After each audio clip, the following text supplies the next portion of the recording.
Ah, ma soeur, je ne vois pas ta tasse, c'est bon, tu as arrêté de boire. Oui, ma soeur. C'est bon. Merci. D'accord, moi je vais continuer alors. Tu parlais d'une question là. Il s'agit de quoi déjà? Oui, ma soeur. J'ai une question dans le cœur. Et c'était la sexualité dans le mariage chrétien. Ça t'intéresse? Ah, d'accord. Non, eh bien, ok. J'aimerais qu'on parle plus de la sexualité dans le mariage chrétien. Parce que, en tant que femme chrétienne, on doit être soumise à nos maris. Mais est-ce que la soumission au niveau sexuel, parce qu'il y a beaucoup de choses, peut-être que d'autres n'ont pas le courage d'en parler, mais moi je voudrais en savoir plus. Qu'est-ce que tu veux savoir? Ce que je veux savoir, ce sont des pratiques au moment sexuel avec nos maris. Est-ce qu'avant, on parlait de ça? Qu'est-ce qui se passe aujourd'hui là? On parle de ça. Bon, c'est pas un sujet tabou. Hein. Il faut d'abord souligner, il faut premièrement souligner que c'est pas un sujet tabou. D'accord. Beaucoup de personnes esquivent. Il y a des personnes qui n'aiment pas parler. Bon, peut-être parce que Dieu leur a pas aussi donné de parler de ça. C'est pas comme si moi j'étais une spécialiste. Voilà, je viens tout simplement ajouter sur ce que d'autres ont déjà dit. Voilà, peut-être au travers de ce que je vais dire, une personne pourra être édifiée, une ou deux ou trois. Ce sera comme le Seigneur va... Tu sais, personne n'a le monopole du savoir. Donc, je donne seulement en fonction de mes expériences et en fonction de ce que j'ai connu depuis que je suis dans le Seigneur. Alors, la sexualité dans le Seigneur. Je voulais d'abord souligner, ma soeur, que avant, il faut m'excuser, ma voix depuis que nous sommes rentrés de Bafoussam, c'est pas terrible. Donc, avant, quand on regarde à l'époque, on regarde l'époque, on regarde aujourd'hui, c'est vrai que la parole de Dieu déclare que ce qui est, c'est ce qui a été. Mais c'est que quand on voit ce qui est aujourd'hui, avec ce qui a été, ah, ma soeur, avec ce que le modernisme a apporté, la mondialisation, le mélange, les pratiques sexuelles dans l'église, on n'attirait même pas notre attention sur la manière d'aller vers son mari ou alors d'aller avec son mari. Mais aujourd'hui là, comme on a tout copié du monde, pour chanter aujourd'hui, on chante comme dans le monde. Pour danser aujourd'hui, on danse comme dans le monde. Et on danse plus la sexualité qu'autre chose.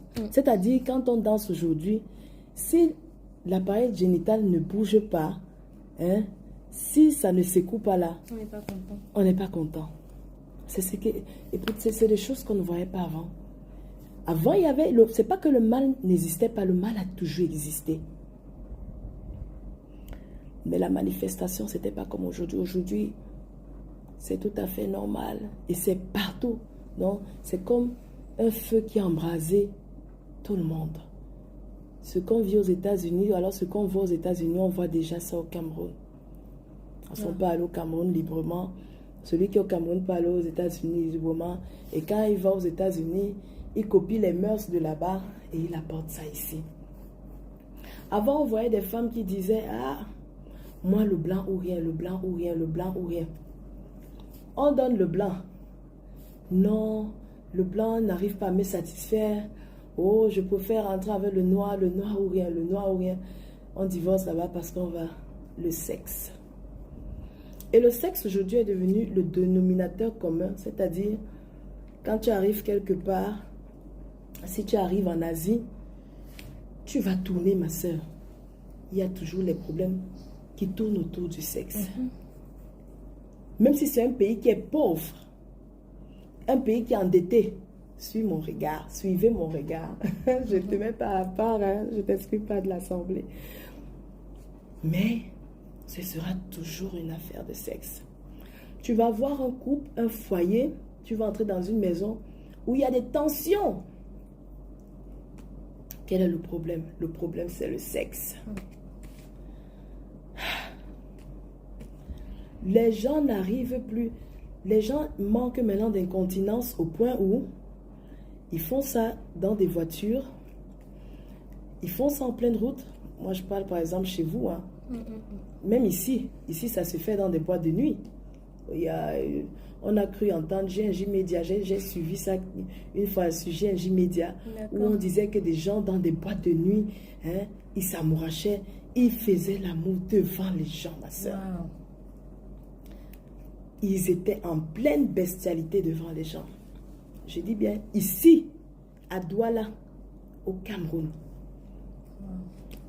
Encore le sexe. Toujours le sexe. Les gens aujourd'hui qui entrent dans la sanctification, les sœurs comme les frères, tu verras quelqu'un, rares sont ceux qui ont des problèmes, peut-être au niveau du mensonge, peut-être au niveau de la duplicité. Il y en a. Mais très souvent, le problème, c'est au niveau du sexe. C'est-à-dire, quand tu vois une sœur peut-être qui a préservé son corps, qui s'est préservé pendant 1, 2 mois, 3 mois, 1 an, 2 ans, 3 ans, 4 ans, elle a plus de douleur, c'est plus amer parce que quelqu'un l'a connue. Elle va dire, je suis tombée dans le péché. Mais si elle ment, cette même soeur-là, si elle s'est retrouvée à mentir, elle n'aura pas de problème. Parce que elle va demander facilement pardon à Dieu. Je veux dire, la douleur ne sera pas pareille. Parce que là, il s'agit de la souillure du corps. Quand ce sont les pensées, ça va encore. Ou alors si je viens là, je te parle, ma soeur, tu te prends pour qui? Tu n'as pas le droit. Ah, ma soeur, pardonne-moi, j'aurais pas dû. Mais le sexe là, l'échange là, quand on va se connaître là, ça c'est un problème. Cette souillure là particulièrement, je vais dire, quand je parle d'impureté, le problème majeur, ou alors l'un des problèmes majeurs qui nuit aujourd'hui, qui mine la société, c'est le sexe. C'est la raison pour laquelle on peut voir ça maintenant dans des écoles. Ils ont essayé d'injecter les enfants dans tous les sens. Ils n'ont pas pu. Alors ils se sont dit, on va commencer avec l'éducation sexuelle. Parce que quand on entre dans ces choses-là, on ne se contrôle plus. C'est pour ça qu'on parle des femmes qui font perdre les rois. Quand on veut déstabiliser un homme, on envoie tout simplement une femme. Encore le sexe. Qu'est-ce qui a fait que Adam et Ève voient? Qu'est-ce qui leur a ouvert les yeux? C'est toujours le sexe. Il a fallu qu'il y ait rapport pour qu'on dise, hey! Mais au départ, ils avaient quelque chose, ils ne savaient pas quoi, ils ne savaient pas ce que c'est. Aujourd'hui, on fait ça avec les enfants à l'école. Il y a une glande séminale, un truc qui sort, on fait ça, beaucoup moins. Chez vous, là, on a même commencé très tôt.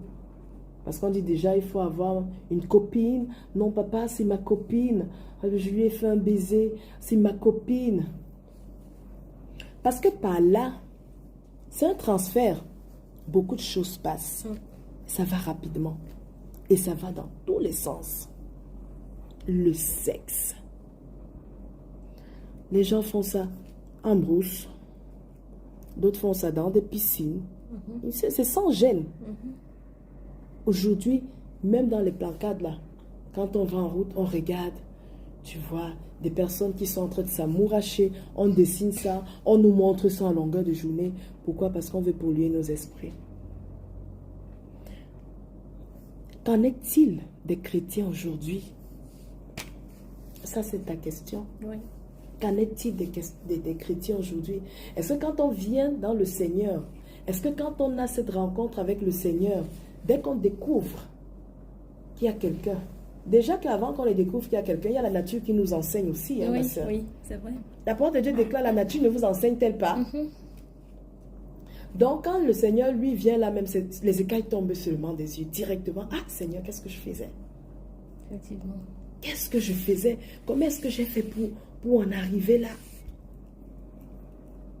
Autrefois là, pas tout le monde. Je ne parle pas de toutes les sœurs, je ne parle pas de tous les saints. Mais autrefois là, les gens qui mangeaient, qui se mangeaient, hein, vous voyez un peu de quoi je parle. Tu me manges, je te mange. Ma sœur, mes sœurs, nous sommes des carnivores. Non. Ce n'est pas parce que l'affaire là n'a pas l'os que tu vas dire que tu peux manger. Tu manges quoi? Tu veux manger quoi sur ça? Si tu veux le tendon, on va chercher ça au marché. Hein, ma soeur? Non, il ne faut pas rire, ma soeur. Honnêtement. Est-ce que ça a même d'abord un... Non, franchement, la nature qui nous enseigne là. Que non, je trouve du plaisir quand je fais comme ça. Ou alors lui, il trouve du plaisir quand il fait... Il a appris ça où? Vraiment. Toi-même là qui viens là, tu as appris ça. Avant ça, il n'y avait pas du plaisir. Excuse-moi, ma soeur, je vais juste rajouter quelque chose. Ces choses, la nature nous enseignait d'ailleurs quand on était dans le péché. Et qu'aujourd'hui, on est devenu, par la grâce du Seigneur, on est devenu chrétien. Et on vit la sanctification. Moi, je ne pense pas que les choses qu'on faisait hier, quand on nous dit de laisser le péché, tout ça fait partie de ça. Parce que les choses que tu pratiquais quand tu n'étais pas chrétien, avec ton mari, vous faites des positions, parce que vous avez vu à la télé, oui, on a vu d'autres personnes le pratiquer. Mais tu sais, ma soeur, il y a des gens aussi qui ne connaissent pas. En réalité, c'est pour ça qu'il y a les enseignements. Parce que beaucoup ne connaissent pas. C'est-à-dire, quand tu marches dans l'ignorance, si ce n'est pas la grâce de Dieu, tu vas demeurer dans l'ignorance. Nombreux sont ceux qui ne savent pas que ça ne se fait pas, que ça ne doit pas se faire. La parole de Dieu déclare, ça c'est dans le livre de Corinthiens. J'ai encore lu ça l'autre jour, je crois il y a une semaine, dans Corinthiens 3, le verset 17. La parole de Dieu déclare que si quelqu'un détruit le temple de Dieu, Dieu le détruira, car le temple de Dieu est saint et c'est ce que vous êtes. On connaît les conséquences de ces choses-là. C'est pas ça, ma soeur. On connaît les conséquences. Il y a une maladie là, pour les hommes qui partent explorer là-bas et pour les femmes qui en font de même.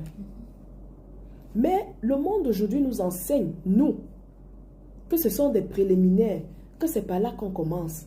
Qui a dit ça? C'est pour ça que j'ai dit que le tendon se vend sur le marché. Qui a dit ça? Pardonne-moi avant ça. Une fois, j'ai eu une discussion où on parlait avec... Comment je vais dire ça? Donc, des choses qu'on a pratiquées dans le monde, tu vois. Du coup, quand on vient à Jésus et qu'on se marie, on arrive quand on me se marie qui ne sait pas faire grand-chose. Donc, elle veut rentrer dans des pratiques de préliminaires, comme tu dis, parce qu'elle aimerait atteindre l'orgasme qu'elle avait hier. Et ma soeur, est-ce que pour atteindre l'orgasme que tu avais hier, parce que tu tombes par exemple sur un homme qui est puceau, est-ce que c'est passant par là? Est-ce que c'est passant? Je veux dire, je parle particulièrement de ces deux façons de faire là. Est-ce que c'est passant par là? Toi, donc, en plus, tu entends même ce que tu dis, ma soeur. Donc, quelqu'un, il ne connaît même rien faire, mais tu veux qu'il aille manger en bas là. Mais franchement, parce que tu cherches la satisfaction, le plaisir. Donc, quelqu'un qui ne connaît rien, hein, il arrive même, il a une pitié de toi avec tout le tour du monde que tu as déjà eu à faire. Peut-être qu'en bas là chez toi, c'est dans un caniveau. On ne sait même pas si c'est un fossé. On ne sait pas ce qui s'est passé. Tu mets maintenant ce gars en bas. Donc, comme punition là, c'est que lui vient découvrir là. Il commence par le bas. Eh, ma soeur, toi aussi. Eh, qui est? Non, mes soeurs, soyons raisonnables. Hein? Au point où, aujourd'hui, en milieu chrétien, et je reconnais que les hommes aussi encouragent les femmes dans cette affaire. Aujourd'hui, en milieu chrétien, quand on entend les divers entre nous là, on entend seulement une femme, par exemple, qui dit, ah, mon mari, quand on va ensemble, il m'appelle grosse vache. Il dit que je suis une grosse vache. Ah, il dit qu'il aime quand je fais comme ça. Je suis un mouton. Hein? Je suis sa sauterelle. Grosse vache. Vache, c'est ce que moi je retiens. C'est très souvent quand elle parle. Il faut éviter les expressions qui ne sied pas à la sainteté. Même là-bas, ça doit nous suivre, mes bien-aimés. Même là-bas, tu peux dire des mots doux qui attirent l'attention de l'homme et qui lui procurent du plaisir. Moi, je reconnais que nous sommes très souvent sèches. La plupart des femmes sont sèches. Hein? C'est-à-dire qu'un homme pour préparer sa femme, ce n'est pas le même jour. Il faut même qu'il prépare même sa femme un mois en avance. Il commence d'abord à lui chanter les mots. Il chante d'abord les cantiques. Il met d'abord cantique de Salomon là pour qu'elle puisse capter quelque chose. Parce qu'une femme qui n'a pas l'habitude peut-être d'aller dans ce sens-là, généralement même, on va rencontrer dans des couples des femmes qui vont avec leur mari uniquement pour leur faire plaisir. Mais ce n'est pas comme si elles ressentaient vraiment du plaisir. Et parce que nous aussi, on a très souvent un problème dans la tête. Il faudrait qu'on se l'avoue. Peut-être pour une fois que le mari a eu à poser un acte avec lequel nous ne sommes pas d'accord, on se braque directement. Et on peut se braquer sur 2 mois, sur 3 mois, voire sur 1 an. Pourquoi pas? Donc, j'étais en train de parler de ces expressions-là, de ce truc-là. Que non, je mange ici, toi tu manges là-bas. Après, on se retourne. Retournons-nous. Comme ça, je mange ici, tu manges là-bas. Maman, la semence doit être versée à l'intérieur. Je ne sais pas si je peux expliquer plus que ça. La semence va à l'intérieur, ça ne va pas à l'extérieur. Parce que si vous commencez à faire ce que je connais là, permettez aussi que la semence là entre dans vos bouches. Et que quand vous aussi, vous êtes en train de déguster le plaisir, pour certaines femmes fontaines, que la fontaine là aussi aille dans la bouche de l'homme. Pourquoi à ce niveau-là, on vous arrêtez?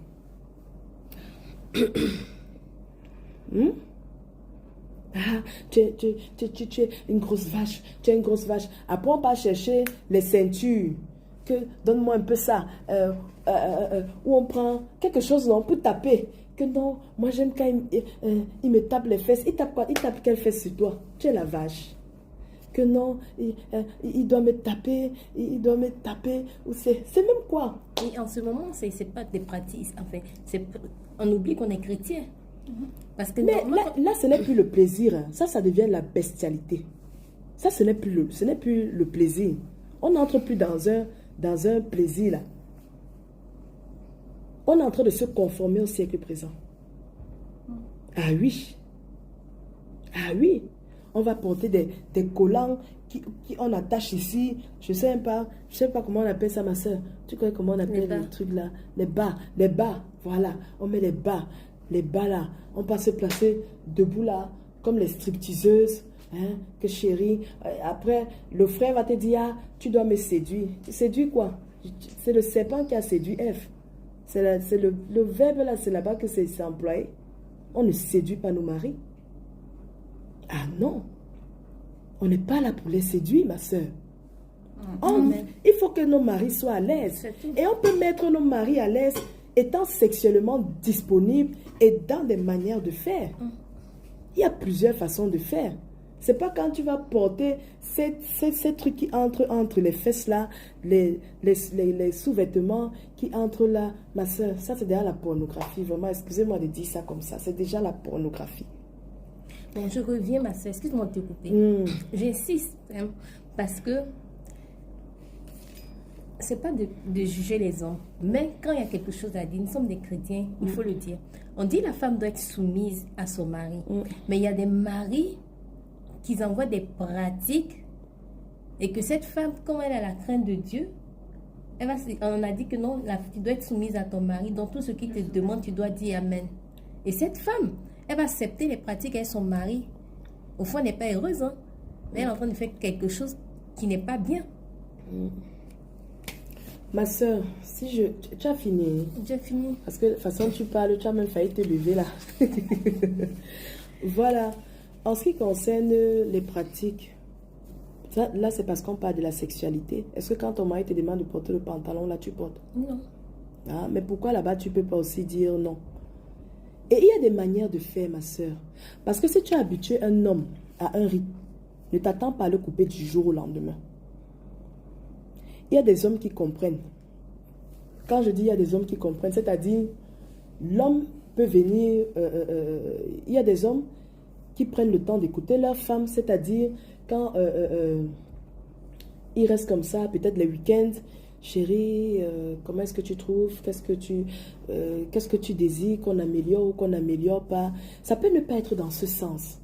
Ça peut ne pas être dans le sens de la sexualité. Il peut peut-être le dire dans le sens où, est-ce que j'aimerais que ma mère vienne ici, qu'est-ce que tu penses? Et maintenant, toi, la femme, avec la sagesse que Dieu t'a donnée, parce que Dieu a donné une sagesse à la femme.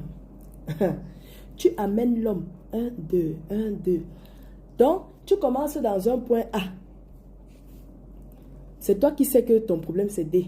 Lui ne sait pas que ton problème c'est D. Dans A là, tu vas à B, B, tu restes dans B, tu t'assois dans B.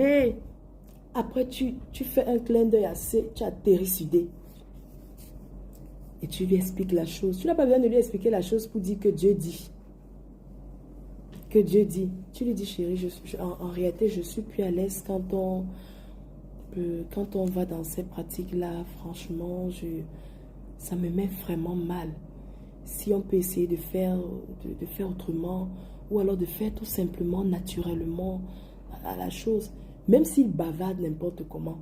Ma soeur, si tu injectes ça de la bonne façon, regarde les médecins là. Ce n'est pas tous les médicaments qu'ils injectent de la même manière. Quand c'est le Kinimax, on sait que le Kinimax paralyse. C'est-à-dire quand il met les pricamiens là, le truc là à l'intérieur, il prend soin d'appuyer doucement, de mettre doucement jusqu'à ce que ça prenne. Et quand c'est dans le corps, ça doit prendre effet. Ne t'attends pas à ce que ça change le même jour. Chez certains hommes, ça peut changer le même jour. Parce que les hommes, on n'a pas les mêmes couples, on n'a pas les mêmes foyers. Chaque personne a sa compréhension, chaque personne a sa façon de faire. Et chaque homme a sa manière de voir les choses. Parce qu'il y a des hommes qui n'aiment pas voir leur autorité challengée, même s'il s'agit de Dieu. Donc ne viens même pas dire que Dieu a dit. Non. C'est vrai. Il faudrait qu'on utilise, qu'on entre dans une certaine sagesse dans les rapports avec nos époux. Parce que, quoi qu'on dise, c'est l'autorité que Dieu a établie. Et cette autorité-là, c'est pas que quand on découvre quelque chose à la lumière de la parole, on vient dire que mon ami, on va seulement marcher comme j'ai lu là, je ne discute pas avec toi. Ma soeur, c'est la négociation. Tu dois prendre l'homme, doucement, doucement. Il y a des choses où forcément tu vas prendre, tu tiens ferme. Et tu assumes les conséquences. Mais, ce qui concerne l'appétit sexuel, le bas là, non, non. Il ne faut pas jouer avec ça. Mais, ce n'est pas parce qu'il ne faut pas jouer avec ça que tu vas te permettre de casser la colonne vertébrale. Moi, je ne sais même pas. Tu vas chercher une position compliquée parce que tu veux faire plaisir au mari ou bien parce que toi-même tu cherches le plaisir. C'est quoi, non, ma soeur? C'est quoi, mes soeurs? Vraiment. Une position. Tu veux écarter quoi? Tu veux... Je ne sais même pas. La colonne vertébrale, il faut avoir la lordose parce qu'il faut que tu c'est quoi, ma soeur? Tu veux faire la gymnastique? La gymnastique que tu faisais à l'école primaire, c'était pour pratiquer ça là-bas.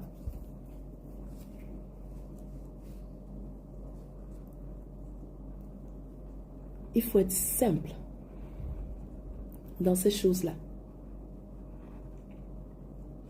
Il faut être douce dans cette chose-là. Il y a des femmes qui, quand tu les vois entrer dans la chambre avec leur mari, tu entends le bruit, après le lit fait c'est comment? Vous bagarrez seulement. Ah, ma soeur.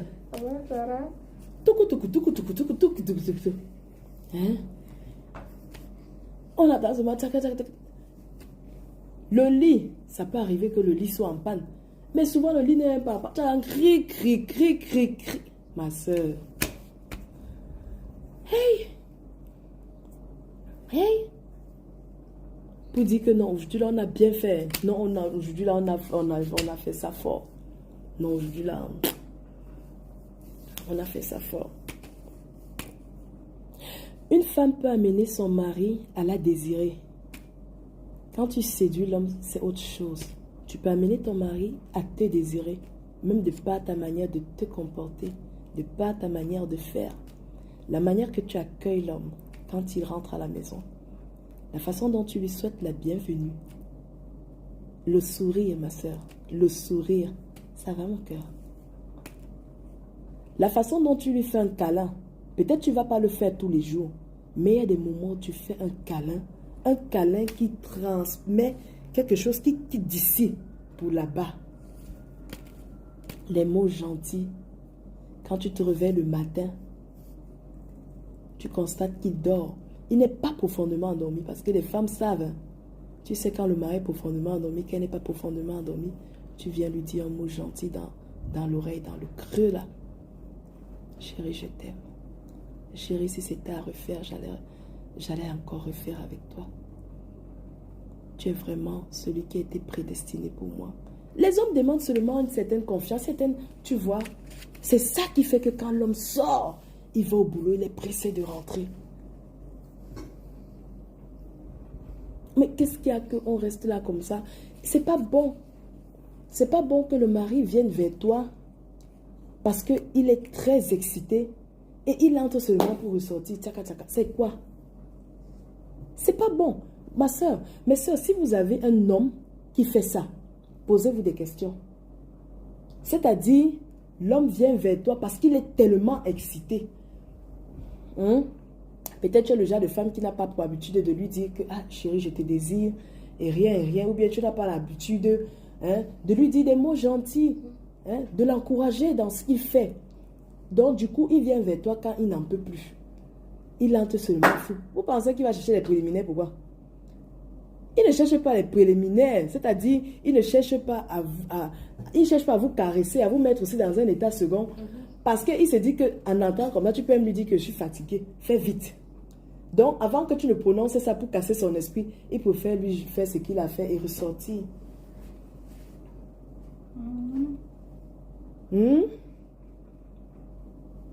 Tu es étonné. Il y a des hommes qui sont comme ça. Mais il faut causer avec vos soeurs, non? Vous ne parlez pas de ça. Si, on cause avec les soeurs, et elles disent, bon, voilà, ma conversation particulièrement avec certaines soeurs, c'est que, ma conversation particulièrement avec certaines soeurs, c'est que leurs maris, leurs époux bien-aimés, qui sont dans le Seigneur, demandaient à ce qu'elles leur séduisent. Elles le séduisent. Il faudrait qu'elle parvienne à lui séduire pour qu'il ait de l'attirance davantage vis-à-vis d'elle. Mais tout part du comportement aussi. Tout part du comportement, de la façon de faire. En réalité, les hommes désirent souvent voir des petites culottes bizarres parce qu'en amont, il n'y a pas un travail de fond. Je ne sais pas si vous comprenez ce que ça veut dire. Par conséquent, il préfère se consoler quand il voit un string, un jar. Et tenez-vous tranquille. Le string qu'il voit un jar là, c'est pas vous qu'il voit. Et il est en train de... il se réfère à quelqu'un d'autre, c'est pas vous. Ben oui.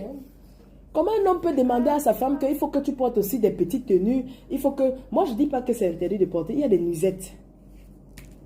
C'est pas mauvais de... C'est pas que quand tu vas aller sous le lit, il ne faut pas aussi aller avec des gros cabas, s'il y a.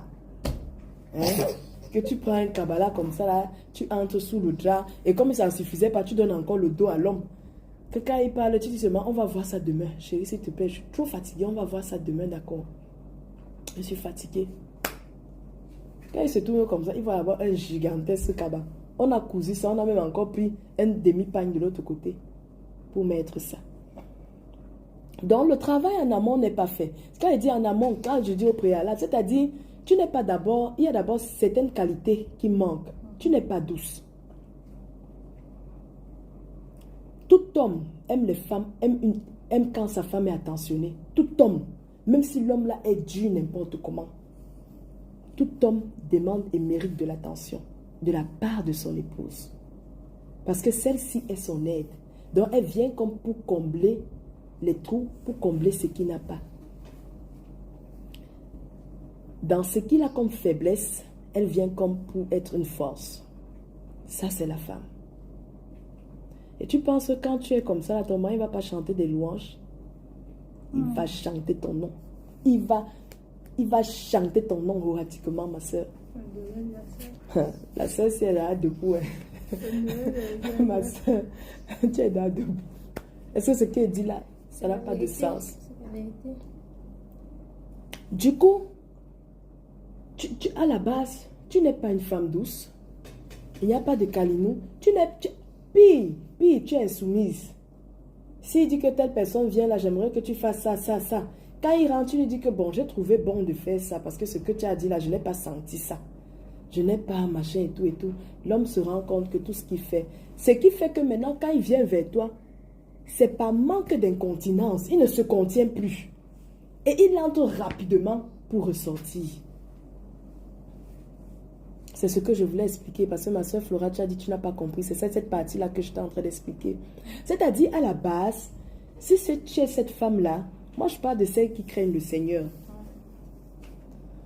Je parle de celles qui ont la crainte de Dieu, mais qui n'ont pas ce caractère intérieur-là, qui n'ont pas cette façon de faire-là, qui crée le déclic chez un homme. Je ne vous demande pas d'être de trop dans la vie de vos hommes, parce que les hommes également aiment bien avoir leur espace. Mais d'être toujours là quand il faut. C'est très important.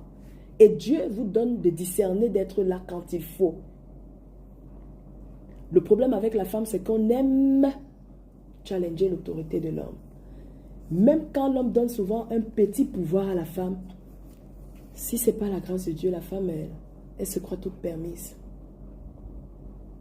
Parce que c'est elle qui tient les rênes, c'est elle maintenant qui fait ci, c'est elle qui fait ça. On doit faire très attention. Alors, pour parler de sexualité, pour revenir au niveau de la sexualité, je vais dire, il y a des avant-goûts. Apprenez aussi à dire à vos maris, chérie, je te désire. Vous devez connaître vos maris, non? Hein? Oui. Tu ne connais pas ce qui plaît à ton mari. Si ton mari fait seulement, comme tu as dit là, que si le mari est non chrétien et qu'il aime seulement ça, est-ce qu'il n'y a pas un autre point? Est-ce qu'il n'y a pas une autre partie de son corps que quand tu touches, il se réveille? Donc Dieu avait seulement fait que c'est la partie là pour qu'on pêche. C'est toi qui as parlé d'autorité au départ. Tu as dit quelque chose comme ça, je ne sais pas. Elle a dit un truc. Que l'autorité, on prend autorité. Parlant de l'autorité, du fait qu'elle doit se soumettre à l'autorité. Ah non, parce que j'ai pensé à une autre question qu'une sœur m'avait posée. Est-ce que quand on est sur son mari, est-ce que ça veut dire qu'on est en train de prendre l'autorité sur son mari? Bon, ça veut dire que si on va poser la question, je réponds aux questions posées. Oui, justement, on a eu un débat pareil. Hein. On a eu un débat que, en fait, si tu fais l'amour avec ton mari, tu es au-dessus de lui, ça veut dire que tu prends autorité sur lui. Mais c'est écrit où? On soutient ça avec quel verset? Le verset biblique qui dit la femme n'a pas l'autorité sur l'homme. On a vu qui fait ça. Mais ça c'est vrai, que la femme n'a pas l'autorité. On a vu quel verset? Je vais vous dire quelque chose, peut-être ça va vous scandaliser. Il n'y a pas d'autorité quand il s'agit de plaisir. C'est-à-dire, quand on va ensemble, ce n'est pas une affaire d'autorité. Parce qu'il doit me plaire. Il faut que je sois satisfaite. Et je dois aussi tout faire pour qu'il soit satisfait. Sauf que, je ne dois pas aller faire ce qui va à l'encontre du Seigneur. Je ne dois pas détruire mon corps. Je ne vais pas me retrouver en train de casser le dos pour te faire plaisir. Ah non. Et tu ne vas pas te retrouver en train de faire le karaté sur moi. C'est du plaisir. On est en plein échange. On est en amoureux. Ce n'est pas de la bestialité. Vous allez m'excuser par rapport à ce passage-là, par rapport à ce que vous dites là. Mais moi, je n'ai pas encore lu ça quelque part. Donc, je préfère ne pas, honnêtement, je préfère ne pas dire ce qui n'est pas. Je n'ai pas lu ça quelque part. Il y a une sœur quand même qui m'avait envoyé un message pour me dire que l'autre, les filles de l'autre sont montées sur leur père. Mais finalement, en quoi est-ce qu'elles avaient péché? C'était de l'inceste qui était le péché ou c'était en montant sur leur père? L'inceste. Parce que si on dit quelque chose, il faut quand même qu'on soutienne. Il faut quand même.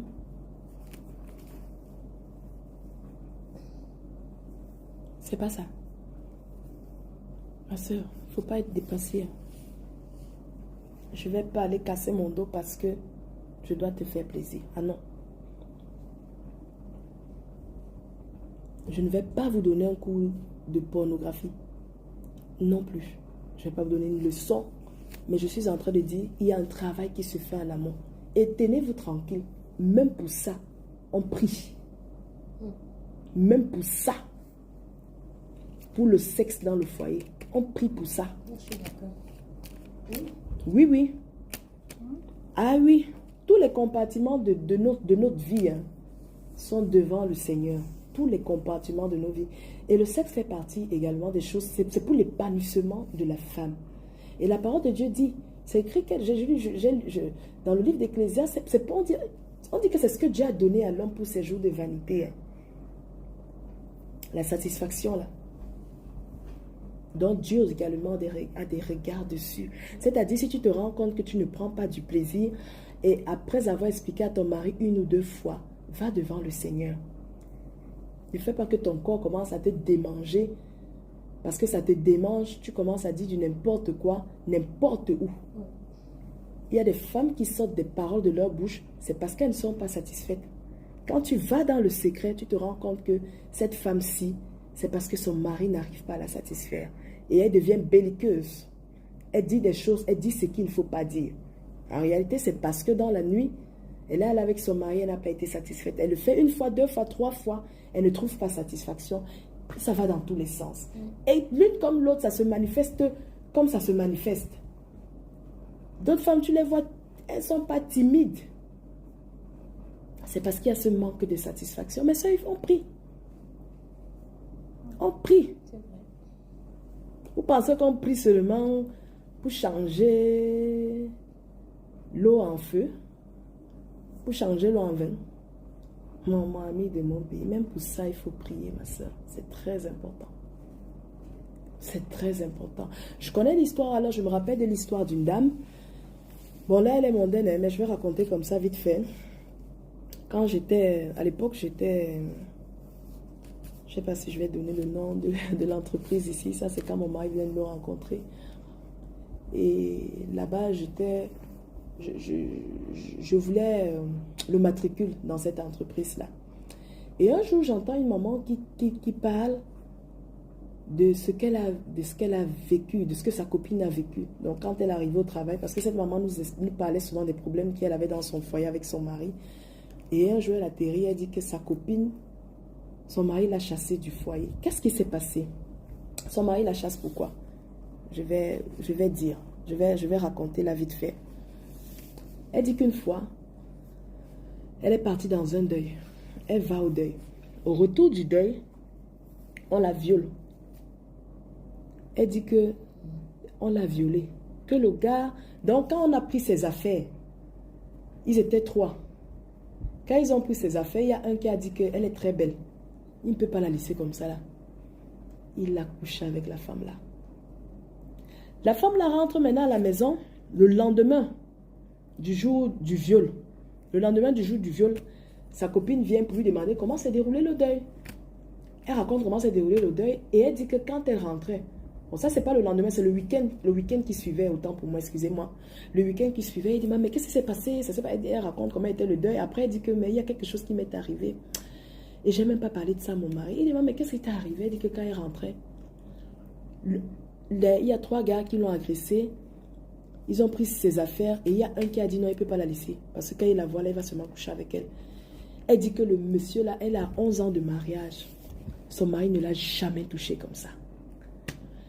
Au point où, le lendemain du deuil, c'est-à-dire comme le deuil était jeudi là, le vendredi matin, elle dit qu'elle est encore allée passer sur la route là pour voir si elle pouvait voir le gars là. Pour qu'il la touche encore comme il l'a touché. Mais ça, vous voyez ça? Elle dit que depuis 11 ans de mariage, son mari ne l'a jamais touché comme ça. Donc, il y a les gens qui sortent des viols avec le traumatisme. Elle est sortie du viol avec le plaisir, au point d'aller rechercher le plaisir le lendemain. Si vous ne ressentez pas le plaisir dans vos foyers, priez et que le Seigneur vous restaure au nom de Jésus. C'est pas mauvais de prier pour ça. C'est écrit dans 1 Corinthiens, non? Hein? Que seulement quand on a prié, quand c'est le jeûne, non? Si ce n'est pas le jeûne, allons ensemble. Vous comprenez que c'est important. Parce que si l'apôtre Paul, s'il parle de ça, ça veut dire que c'est important, ça veut dire que c'est à sa place. Avis aux femmes qui restent souvent les 1 mois, 2 mois, qui serrent les fesses, que quand le désir arrive, elles sont mariées, elles serrent les fesses, Tu attends le mari vient, quand le mari vient, lui aussi, il entre seulement tout, il ressort. Dès qu'il a fini de jouer là, il part. Tu ne connais pas le plaisir. C'est pas un péché de connaître le plaisir. C'est pas un péché de ressentir le plaisir. Ça fait également partie de l'épanouissement de la femme. C'est pas comme si c'était capital dans nos vies, que il faut forcément ça, il faut forcément. Si l'apôtre Paul parle de ça, ça veut dire qu'il y a un danger qui guette. On doit faire attention.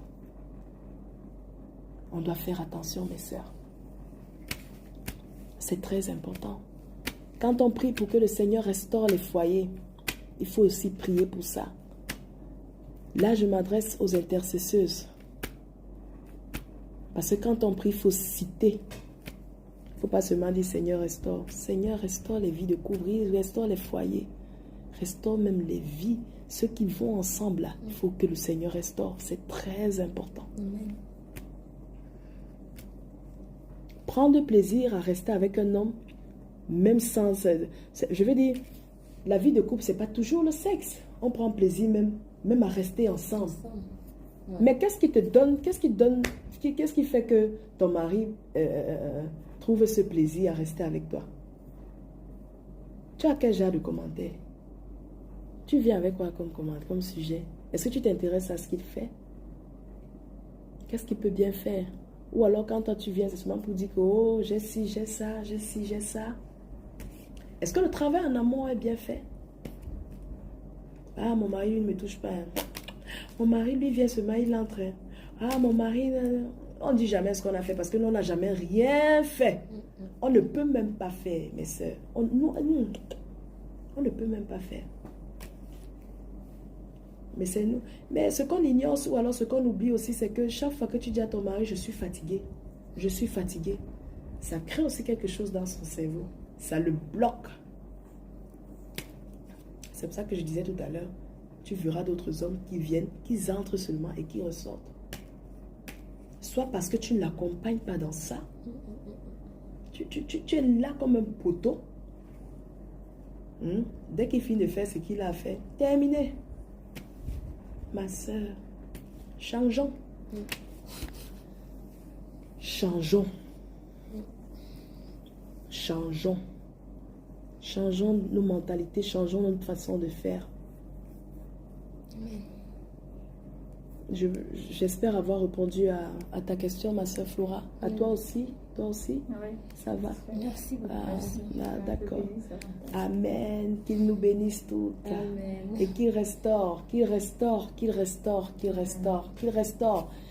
donne aux femmes d'avoir le courage, de manière naturelle, de parler de ces sujets, ce qu'on considère comme sujet tabou, avec nos maris. Amen. Si l'homme, quand tu vas avec lui, ça ne se passe pas comme tu veux, prends soin de le lui dire. Même dans le creux de l'oreille, quand il vient vers toi, tu lui dis, chérie, s'il te plaît, j'aimerais que ça se passe plutôt de cette manière aujourd'hui. S'il te plaît, mon cœur. Quand tu dis ça à l'oreille, d'une certaine manière,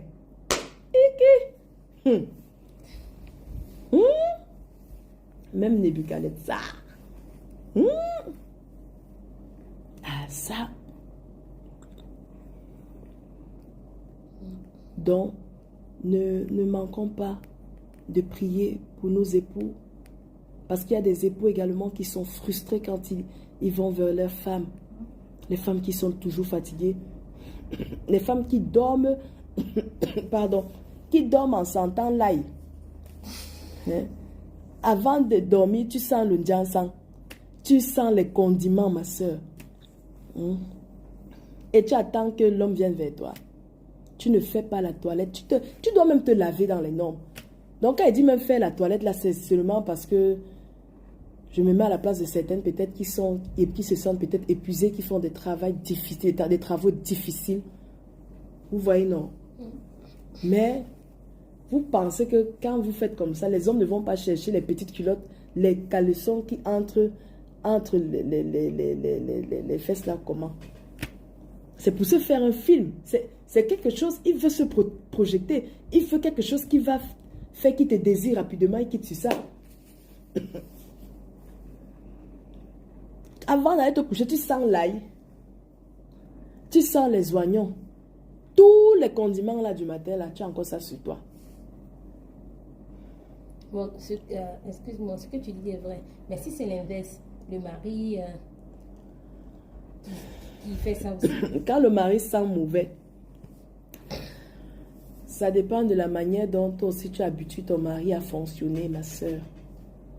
Il y a des manières de proposer le beurre à l'homme sans lui dire qu'il sent mauvais. C'est une façon d'amener. Il faut déjà que vous ayez l'habitude de beaucoup converser avec vos maris. Ça, c'est la clé. De dire un peu de tout et de rien.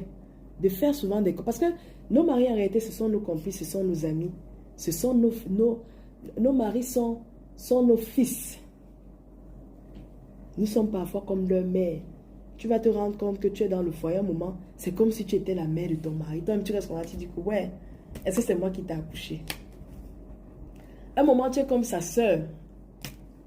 Un moment, tu es vraiment comme sa cousine. Un moment, tu es tellement complice. Moi, là, je suis en train de mettre l'accent sur le dialogue, qui est très important. Et ça, il faut cultiver ça. Et nous pouvons cultiver ça dans les foyers.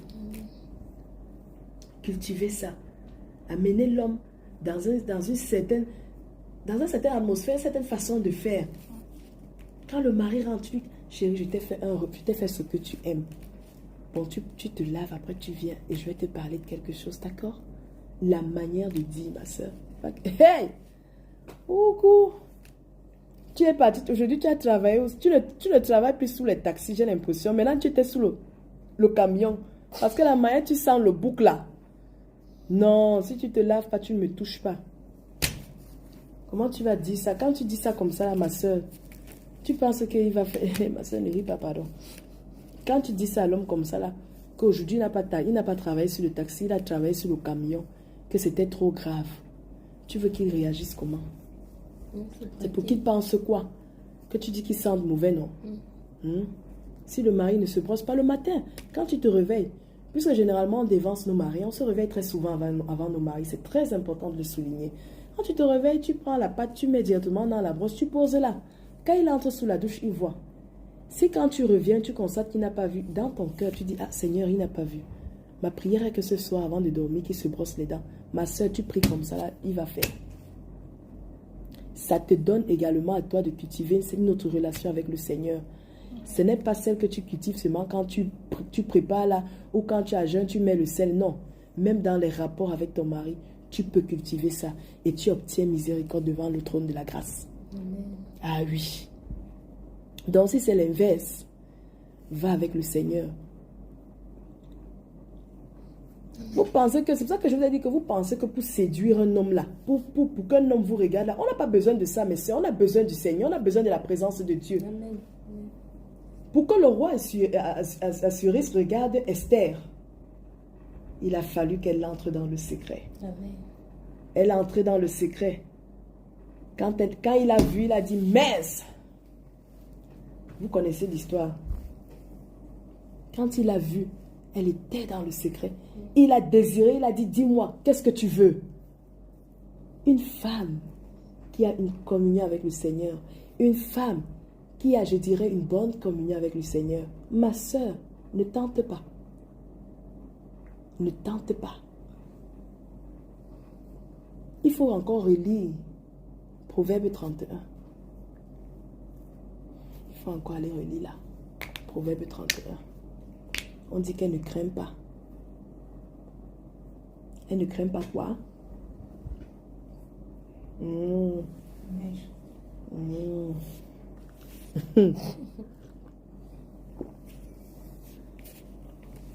Donc, rassurez-vous, ou alors rassurons-nous que nos arrières, que les armes, que nous sommes équipés.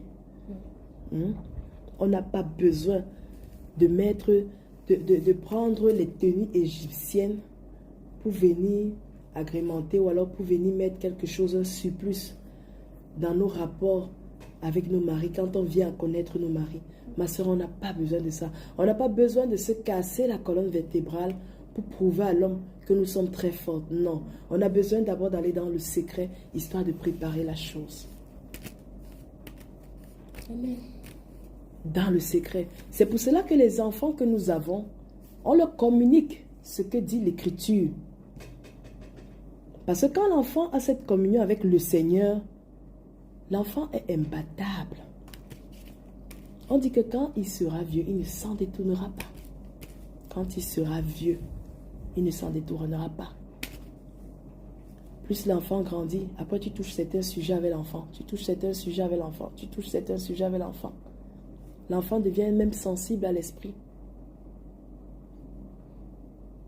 Donc, ne négligez pas cet aspect, ou alors ne négligeons pas cet aspect-là. Dans nos foyers, prions également pour ça. Et pour celles qui ont ces problèmes-là, que le Seigneur les restaure. Pour les couples qui rencontrent ces difficultés, que ces couples soient restaurés au nom de Jésus. Amen. Merci de m'avoir écouté. Merci à toi aussi d'avoir écouté. Et que le Seigneur, et que le Seigneur vous bénisse, vous bénisse, vous bénisse, Amen. vous bénisse. Amen. Je vous aime. Nous aussi t'aimons. Le Fils de l'homme reviendra.